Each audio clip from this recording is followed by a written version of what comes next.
Good morning, and we're here at the McCoy Auditorium on the campus of Jackson State University as they celebrate the 45th Annual MLK Convocation. The Margaret Walter Center has announced that the keynote speaker today will be Ms. Charlayne Hunter-Gault. Ms. Hunter-Gault is from Due West, South Carolina. She's a well-experienced journalist and received many awards and accolades during her career. She's received 2 Peabody Awards, and also in 2005, she was inducted into the National Association of Black Journalists Hall of Fame. Good morning.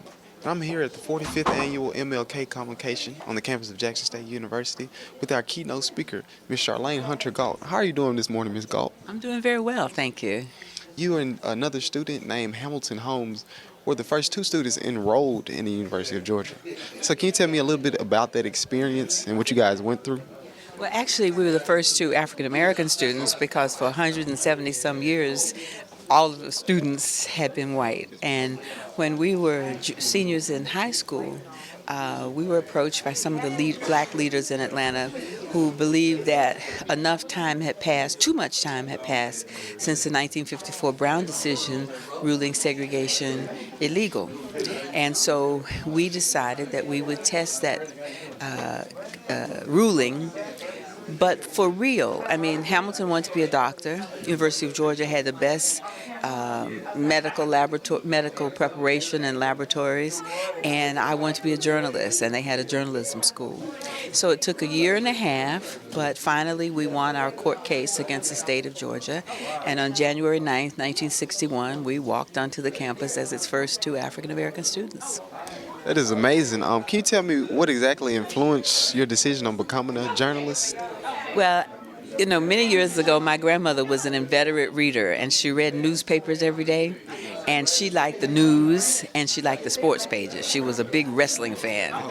But when she would finish with the papers, she would give them to me, and I would read the comics. And I read about the adventures of the comic strip character by the name of Brenda Starr, who was white, red hair, and blue eyes. But, I grew up in a community where when our parents couldn't give us first-class citizenship, they gave us a first-class sense of ourselves. And so it didn't even faze me that this was a white woman and that probably I couldn't work in a place like she worked at. This is what I wanted to do. And when I told my mom, she didn't say, "Oh, little black girls don't do that." She said, "Well, if that's what you want to do." And I think that was because my mother, somewhere deep in her DNA, knew that dreams propel ambition. And so that was the first encouragement I had to do what I wanted to do based on a fantasy. But after all these years in the media doing all kinds of things, Brenda Starr would eat her heart out. I do understand. During your matriculation through college or even after college, were you able to ever meet Dr. Martin Luther King or listen to him speak anywhere? Yes, in Atlanta, the student movement there used to chant. The lawyer who represented me was Donald Hollowell, and they used to chant, "Hollowell is our lawyer, King is our leader, and we shall not be moved."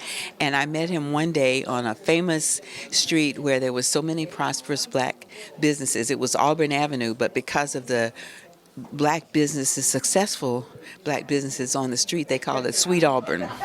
And I was down there for something. My church was down there. And there he was walking up the street. And I rushed up to him and I started to say, "Dr. Martin Luther King, I'm sure," he said, "I know who you are. You're down at the University of Georgia and we're very proud of you." I mean, he was so humble. And it just really moved me, That was the only time I met him, but of course, he was always in our lives every day in every way. That is amazing. Do you feel as though his legacy and dream has really become into a reality today? I think in so many ways, we're not the nation that he dreamed of, but we're moving there. President Barack Obama talked about it in our preamble to the Constitution. It says a more perfect union. And I think that, the things that Martin Luther King did and all of those who followed with him, walked side by side with him, sometimes in front of him, we're working towards a more perfect union. And I think the message today is that America has a magnificent promise, and in order for young people like yourselves and older people like myself to help America realize its ultimate dream of equality for all and freedom and justice for all, we have to be engaged in making this a more perfect union. I think that's the message. We've come a long way, but as you know, just from conditions here in Jackson, Mississippi, we have a long way to go. I do agree. And Miss Charlayne Hunter-Gault, we do appreciate your time with taking the time out to let us interview you.